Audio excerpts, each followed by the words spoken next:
Kulethuba elihle ukuhlangana emhlanganweni wamadokodo oka 2021 lapho siqhuba umhlangano wethu ngendlela engajwayelekanga. Ngiyalamukela sihlobo ezithandekayo kusifundo sethu sobunceku. Ku theme yethu camp meeting ethi yona njengommeli kaKristu ngiza kuya kumbe ngiza kuhamba kumbe ngiza kuhlanganyela emsebenzini kaThixo.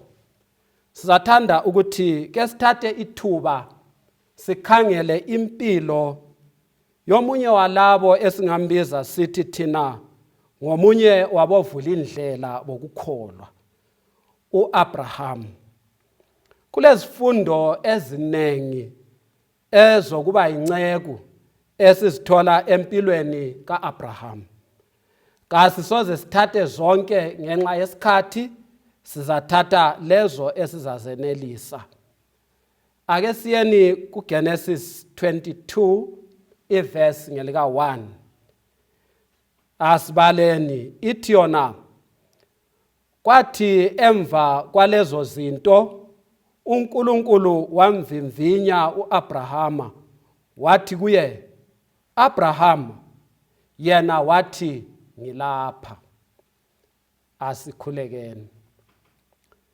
Baba wethu lo Thixo wethu osithandayo, izikhathi zonke siyazi ukuthi ulelizwi eliqondana lathi njengabantu abakho. Aluba siyakukhangela impilo kaAbrahama, sincedise ukuba sizuze izifundo eziza kusiphathisa njengezinceku ezilindele ukuza kwakho kwesibili. Ngumkhuleko wethu lo ekuseni le ngegama lenkosi yethu Jesu. Amen. Imbali kaAbrahama ngamafitshane. Nxa sikhangela ukubizwa kukaAbrahama, uAbrahama wayeyindoda yokukholwa. Wayengumuntu owayethemba uThixo ngendlela ephakemeyo. Wayelalela uThixo ezintweni zonke, ezintweni ezinkulu ngitsho lakwezincane. Angithi bathi izinto ezincane zidala umahluko omkhulu. Abrahama wayengumngane kaThixo. Yebo, nxa sikhangela impilo kaAbrahama kanje, kuhle ukunanzelela ukuthi esintwini bathi akugeza lingela siyinga.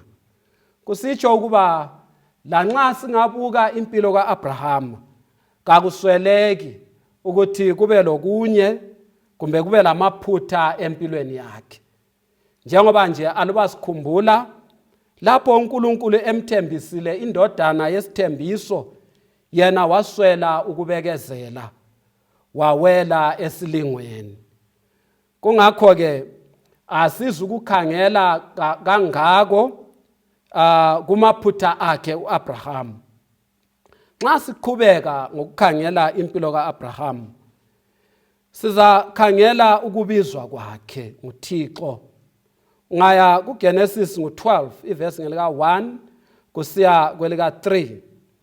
IBhayibheli ithi uAbrahama wabizwa nguThixo ukuba asuke ezweni lakubo, achiye abantu bakubo aye ezweni uThixo ayezamtshengisa lona. IBhayibheli ithi waphuma wahamba ngokukholwa engakwazi lapho ayesiya khona. Imbali kaAbrahama iqala ngesikhathi lapho engela bantwana, kodwa ngokuhamba kwesikhathi uba lemuli enkulu. Wadlula kuzigaba zempilo ezichiyeneyo lapho kwakumele ukuba enze izinqumo ezinzima, izinqumo ezazingathinti impilo yakhe kuphela, kodwa izinqumo ezazithinta impilo ngitsho leyalabo ababezaphila ngemva kwakhe. Kukho konke lokhu wathembeka uAbrahama, walalela uThixo, ngokunjalo uThixo wambusisa kakhulu. Uyakunanzelela yini sihlobo sami esithandekayo ukuba izinqumo kumbe izinqumo ozenzayo namhlanje ziba lendonsela kulabo abazakulandela, kuzizukulwane ezizalandela, kubantu bakho. uAbrahama indonsela yakhe yaba indonsela enhle. Ilifa alichiyela izizukulwane zakhe kugoqela lathi esingabantwana bakaAbrahama ngokukholwa. Ilifa asichiyela lona yilifa lokulalela. Yikho uAbrahama ebizwa ngokuthi unguyise wabakholwayo. Ake sibuyele kundaba esiqale ngayo ekaGenesis 22 ivesi ngelika 1. Kutshoni ukuthi uThixo wavivinya uAbrahama. Manengi amagama esingawasebenzisa lapha ukuchasisa lokhu. Ngamanye amazwi singathi uThixo wahlola uAbrahama, kumbe wamnika intshukuntshu, kumbe ithuba lokuba atshengise kumbe aveze ukukholwa kwakhe. Lokhu kwakungesikho kuhlolwa kokuthi kumenze ukuba abe lokukholwa, ngoba wayevele lokukholwa okujulileyo. Kwakuyikuhlolwa okwakujonge ukuba kuveze inkambo yokukholwa kwakhe. uAbrahama wahamba loThixo, wayelobudlelwano obuhle loThixo. Ngitsho lapho edlula phakathi kwezehlakalo ezinzima wema ethembekile. Sehlakalo sokubizwa kwakhe nguThixo ukuba anikele indodana yakhe ibe ngumhlatshelo saveza izinga lokukholwa ayesekulo. Wavuma ukunikela indodana yakhe. Bangaki namhlanje abangavuma ukwenza lokhu okwathiwa uAbraham akwenze? Kuyathathekisa kangaka ukunanzelela ukuba kulesi sehlakalo uThixo kathumelanga ingilosi kuAbrahama, kodwa yena ngokwakhe wabonakala ekhuluma loAbrahama. Kwangaso isikhathi sokuqala sokuba uThixo abonakale kuAbrahama lesi, wayebonakale kanengi kuAbrahama. uThixo ngokwakhe ke simbona lapha ekhuluma lo Abrahama. Uthi kuye, thatha indodana yakho, hathi inceku yakho, hathi inkunzi, hathi imvu, kodwa thatha indodana yakho. Kachongo ukuthi indodana yakho kuphela, wayiqamba ngegama. Uthi indodana yakho eyodwa oyithandayo kangaka, uIsaka, ithathe uyeyenza umhlatshelo. Omnye umlobi uthi lapho uThixo ekhuluma, ilizwi linye ngalinye lalihlaba inhliziyo kaAbrahama kungathi inkemba kumbe umtshoko. Lokhu kwaba yikuhlolwa okunzima kakhulu. AmaJuda nxa bekhangela isisindo salokhu kuhlolwa kuka-Abrahama, bathi bona uAbrahama wahlolwa ngokwesilinganiso esiphindwe ngokulitshumi kumbe katshumi kusonesi sehlakalo esisodwa. Abanye bajinge nje bathi le yindatshana nje, njengalokho siyasikuzwe kukhulunywa ngabomvundla labonteletsha abakholwa ukuthi into eyenzakalayo. Kodwa iBhayibheli icacile, uThixo wabonakala ekhuluma lo Abrahama. uThixo wakhuluma laye uAbrahama manqamu. Le indaba eyenzakalayo. uEllen G. White nxa ekhuluma ngalokhu ukuhlolwa kumbe ukuvivinywa kuka-Abrahama, uthi kutsho ukuthi uThixo wavumela umumo owawuzakwenza ukuba uAbrahama aveze ukukholwa kwakhe, okwakuzakwenza ukuba uAbrahama athembele kuThixo. Kumele sibe ngabantu abathembekileyo njengo-Abrahama. Lalapho sidlula kuzigaba zempilo, lapho siba lembuzo eminengi engelampendulo, wayenjalo uAbrahama. Nxa sikhangela impilo ka-Abrahama ngamafitshane, njengoba ngithintile, ake sikhangeleni izifundo esizitholayo lapha empilweni ka-Abrahama. Okwakuqala, uAbrahama njengenceku wayengumuntu wayelobudlelwano obuhle loThixo. Umuntu oyinceku ulobudlelwano obuhle lenkosi yakhe. Kambe wena ulobudlelwano obuhle lenkosi? iBhayibheli lithi ukuphila okuphakade yilokhu, kuJohn 17 ivesi ngelika 3. Ukuphila okuphakade yilokhu ukuba bamazi uNkulunkulu kanye loJesu amthumileyo. Ibala leli elithi ukwazi litsho ubudlelwano. Ngamanye amazwi, kuzindaba zokusindiswa kwethu kuqakathekile ukuba sibe lobudlelwano obuhle loThixo. uPauli uze athi lesi sikhathi esiphila phakathi kwaso yisikhathi okumele ukuba sivuke ebuthongweni bethu, ngoba insuku zimbi. Kumele siqinise ubudlelwano bethu loThixo. Ngakho ke okwakuqala, umuntu oyinceku ulobudlelwano obuhle lenkosi yakhe. Siyakhuthazwa ukuba sibe lobudlelwano obuhle loJesu. Okwesibili, nxa sikhangela impilo kaAbrahama, iyasifundisa, iyasikhuthaza ukubana akumelanga kube lento eligugu kangaka empilweni yethu esingeke siphe uThixo aluba eseyifuna emsebenzini wakhe. Kungaba inkabi aluba uThixo eyifuna ukuba yenze umsebenzi ayihambe. Kungaba imbongolo, inqola, imota, imali kumbe abantwana, ngitsho lathi uqobo lwethu. Aluba uThixo esibiza emsebenzini, kuhle ukuba sisabele, sisukume, sihambe emsebenzini. Okwesithathu, nxa sikhangela impilo ka-Abrahama, kuyasincedisa ukuba sinanzelele ukuthi uThixo uyavumela izehlakalo ezithile empilweni zethu. Izehlakalo ezisincedisa ukuba sinanzelele ukuthi uThixo nguye olusizo lwethu. Aluba sisondela kuye siyathola amandla.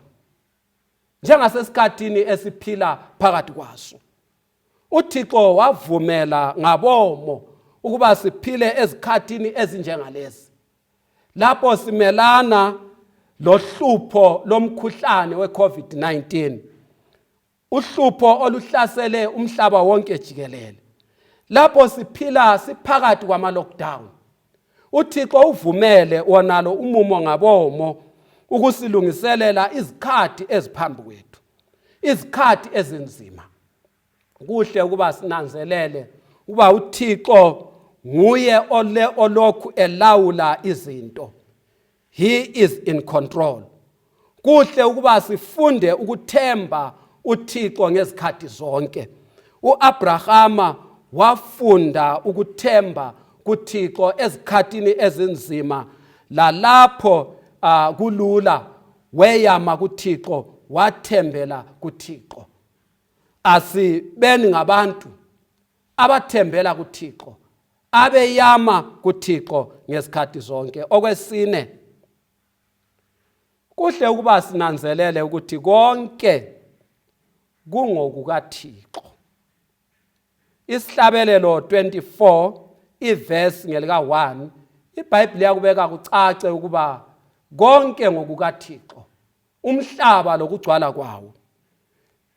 Ngitsho labantu abakhileyo emhlabeni, konke ngokukaJehova. Isiliva legolide, izinyamazana ezisemhlabeni, kugoqela lezinkomo ezisezintabeni eziyinkulungwane, ngitsho lathi abantu, sonke singabakaThixo. Konke ngokukaThixo. Singaya kusihlabelelo 127 njalo, ivesi ngelika 3, iBhayibheli ikhuluma ngabantwana. Kuhle kithi esingabazali ukuba sinanzelele ukuthi abantwana ngabakaThixo. Ubunceku bethu buyagoqela ukuba abantwana uThixo ababeke ezandleni zethu sibakhulise njengezinceku ezithembekile, sithembeke ekubakhuliseni. U-Abrahama wasifunda lesi sifundo, wamkhulisa u-Isaac ekwazi ukuba uyinceku. U-Abrahama kubunceku bakhe wathembeka okwaze kwenza ukuba u-Isaac alalele abe isibonelelo esihle, lapho sokumele ukuba anikelwe abe ngumhlatshelo, wavuma ukubana uyise amnikele enkosini. Okwesihlanu esikunanzelelayo lapha yikubana uThixo ungumnikazi, ungumniki. uThixo nguye osipha konke esilakho. Uyagcwalisa indingeko zethu. Ngitsho lasesikhathini lesi esiphila phakathi kwaso. Ngikhumbula amazwi kaJesu encwadini kaMateyu 6. uJesu uthi yena, lingakhathazeki ngalutho, lingakhathazeki ukuthi liza kudlani. Uthi yena, khangelani inyoni zezulu. Ungafunda kuMatthew 26 ivesi ngelika uMatthew 6 ivesi ngelika 26. Uthi khangelani inyoni zezulu. Azilimi, azigcini eziphaleni, kodwa uThixo uyazinika ukudla okwaneleyo. Kuhle ukuba sinanzelele, sifunde ukuba uThixo nguye osipha konke. Sihlobo sami esithandekayo, siphakathi kwesikhathi sonesi ese-COVID-19, siphila phakathi kwama-challenges achiyeneyo. uThixo nguye osipha konke. Okwesithupha, Sinanzelela empilweni kaAbraham. Abrahama wayelokukholwa okungabuziyo. Ngesikhathi ebizwa ukuba asuke ezweni lakibo achiye imuli yakwabo, kazange abuze ukuthi kulamadlelo ezifuyo yini khona ngale. Kazange abuze ukuba kulamanzi yini. KumaHebheru 11 ivesi ngelika 8 iBhayibheli lithi walalela uAbraham. Wayengathandabuza, wayengaba lovalo, kodwa ngenxa yokuba wayelokukholwa okungathandabuziyo, ukukholwa okungela mbuzo, uAbraham wathembeka, walalela uNkulunkulu. Nxa siqhubekela phambili ngokuhlola, ngokunanzelela, ngokubuka impilo kaAbraham, lapho uNkulunkulu esithi yena ngipha indodana yakho, nikela indodana yakho uIsaac, kazangale uAbraham. Lokhu kuyasifundisa ukuthi aluba uThixo esithi yena ngipha okuthile, uThixo uyabefuna ukuba asiphe okunye okungcono kulalokho. Khangela uAbraham, uThixo wathi ngipha indodana yakho. uAbraham esevumile ukupha uThixo indodana yakhe uIsaka, uThixo wampha uAbrahama imvu kumbe inqama eyomnikelo. Inqama le yayimele uJesu. Aluba usuphiwe uJesu, usuphiwe konke. uNkulunkulu kazange ayigodle indodana yakhe uJesu ukuba ayiphe eluntwini. Inqama le eyaphiwa uAbrahama yayimele isipho sikaNkulunkulu esinguJesu. Nxa uzuze uJesu, uzuze konke, sihlobo sami esithandekayo. Ithi iBhayibheli kuMarko 8 ivesi ngelika 36, kungamsizani umuntu ukuba azuze umhlaba wonke kodwa onakalelwe yimpilo yakhe? uAbraham wavuma uNkulunkulu esithi nikela indodana yakho.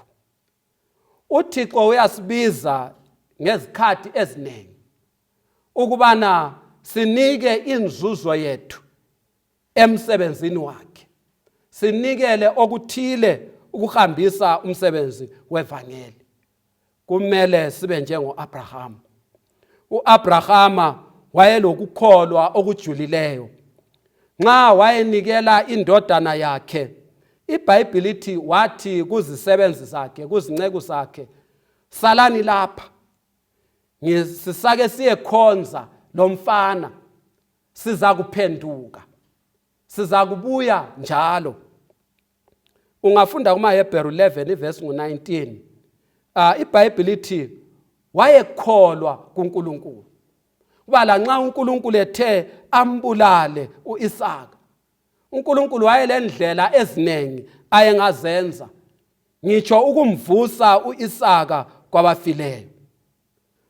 Ungakhangela uIsaka laye walalela uyise uAbraham lokho ayesithi akwenze. Aluba behamba ndawonye besiya endaweni yomhlatshelo, uIsaka uyabuza uyise uthi, baba, lingaphi undlu lomhlatshelo? Lamazwi ahlaba inhliziyo kaAbraham. Uyaphendula uAbrahama uthi inkosi iyazi. Nxa ufunda kumoya wesiprofeti, ugwalo luka Ellen G. White oluthi lona Child Guidance, kukhasi lika 225, uyakubeka kucace udade kaWhite, uyacomba umfanekiso walesi sehlakalo lapho uAbrahama wayesiyanikela khona indodana yakhe uIsaka. Uthi yena uEllen G. White, wamthatha wambopha uIsaka. Aluba esenza lokhu Abrahama, uthi yena uEllen G. White, izandla zika Abrahama zaziqhuqa, wayeqhaqhazela. Kodwa ke uIsaka njengomntwana owayefundisiwe walalela uyise. Lesi isifundo kwabatsha. Kuhle ukulalela abazali. Wavuma ukuthi uyise amnikele ngoba wayekholwa ukuthi uyise wayengumuntu oqotho. Lesi sehlakalo salotshelwa thina ukuba sifunde ukuthembela kuNkulunkulu. Lesi sehlakalo siyafundisa abantwana labatsha ukuba balalele abazali. Aluba siqhubeka ngokunanzelela impilo kaAbraham, kunengi yebo esikufundayo. Okunye esikutholayo, uAbrahama wayengumngane kaThixo. Wayengumngane kaThixo. Wasichiyela isibonelo esihle esempilo yokuba ngumngane kaThixo. Wayehlala ekhulumisana loThixo ngemithandazo ngezikhathi zonke. Lapha ehamba khona wayesakha ama-altari.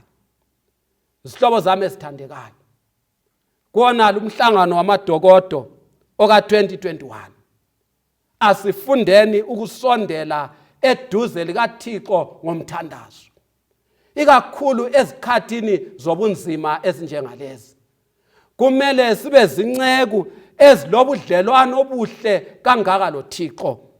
Kumele sibe zinceku eziseduze loThixo. Kumele sibe zinceku, sibe ngamadoda labomama abomthandazo, abahlala bebambene loThixo ngomthandazo. Kudingakala amajaha lezintombi abazahlala emthandazweni.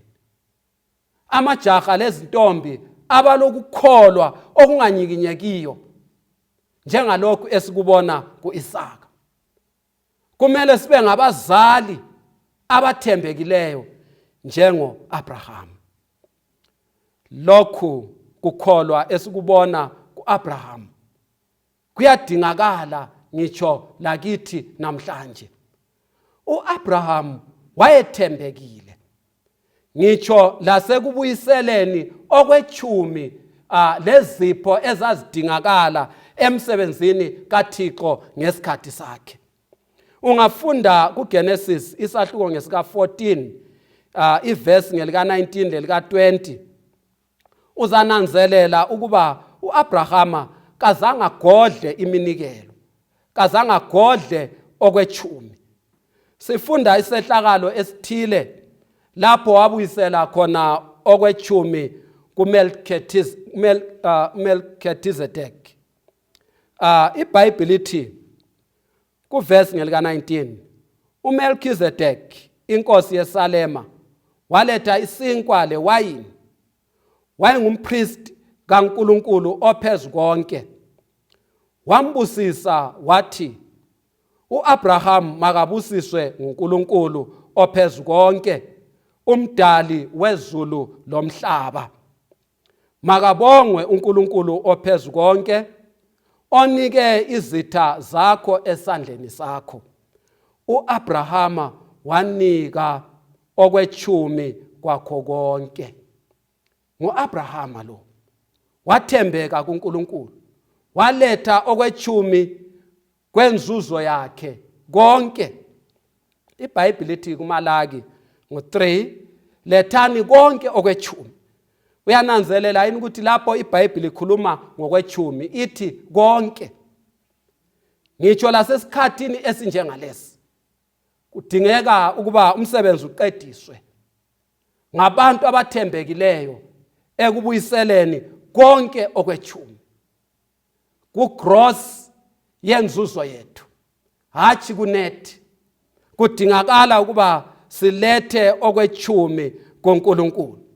Safunga singena ebandleni ukuba sasekela umsebenzi wevangeli ngokubuyisela okwechumi leminikelo. Kuyadingakala ukuba sigcine lezi zifungo. uNkulunkulu ubiza amadoda abangasoze bethandabuze ukuba uNkulunkulu angene ngitsho lasezibayeni. uNkulunkulu usibusisile lonyaka izulu lana ngitsho lasemasimini ethu. uNkulunkulu udinga ukuba sithembeke njengo-Abraham owathembekayo. Khangela enye indoda engazange ithembeke, lo wesifazana uAnaniya loSafira. Ngesikhathi kubizwa abantu abathembekileyo ukuba bafake inzuzo yabo emsebenzini kaNkulunkulu, labo befuqwa ngumoya banikela, bathengisa iplazi labo, kodwa basebengenelwa ngumoya wobugovu, baqamba amanga. uPeter uyambuza umka Ananiya uSafira ukuba yikho konke lokhu yini, ngemva ukubana uAnaniya esefile ngokuqamba amanga. Uyambuza ukuba yikho konke lokhu yini, laye ulandela inyathelo lomkakhe. Aluba ukhangela lesi sehlakalo, ngiyakhuleka ukuba uNkulunkulu uyasipha uvalo thina esiphila esikhathini esinjengalesi. Aluba sifika emathubeni ukuba sibuyisele kuJehova okwechumi leminikelo yakhe. Sikhathi sonke nxa ubuyisela okukaJehova, zwana uvalo, umuzwe uJehova ekubuza ukuthi kambe yikho konke lokho. Yebo, nxa sikhangela indaba eyokwechumi, iBhayibheli yakubeka kucace ukuba ayiqalelanga esikhathini sika-Abraham, yaqalela khatshana ngitsho khonale ekuqaleni kwezinto zonke ku-Adamu. Ngokwenjongo kaNkulunkulu, leli cebo kwakumele ukuba licebo okumele ukuba liqhubeke kuze kube semaphethelweni esikhathi.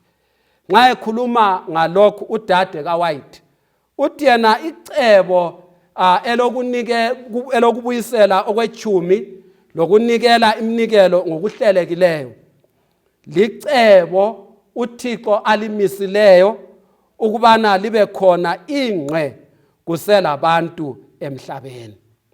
Nxa sikhuluma ngokweminikelo, abantu abanengi bayazibuza ukuthi sikhuluma nge-10+10+. Abanye yebo lokhe bama khonapho ukuthi hayi okweminikelo ungabuyisela lanxa kungaphansi kwe-10%. Kodwa indaba ka-Abrahama iyasifundisa ukunikela ngokuzidela. uAbrahama wanikela 100% lapho ebizwa ukuba anikele indodana yakhe. uJesu nxa esikhuthaza ngokupha lapha utsho lamazwi kuLuka 6 ivesi ngelika 38. Uthi yena yiphani khona niyakuphiwa, bayakunipha esifubeni senu isilinganiso esihle esigqijiweyo esicicimayo, ngokuba ngesilinganiso elinika ngaso nani niyakuphiwa. Aluba ugodla ungabuyiseli kuThixo akuphe khona, uvimbela izibusiso ezinengi empilweni yakho, ngitsho lokuqondana lempilo ezayo. Esintwini umzali wayesipha umntwana ulutho oluthile abuya alucele emfundisa ukupha. uNkulunkulu wenza njalo kithi izikhathi zonke. Kuhle ukuba sifunde ukupha uThixo, sithembeke ukubuyisela okwechumi kwakhe leminikelo ukuze kuhanjiswe umsebenzi wevangeli. Siphe ngesilinganiso esikhulu. Nxa sisipha ayisikho ukuba siyabhadala izibusiso uNkulunkulu asipha zona.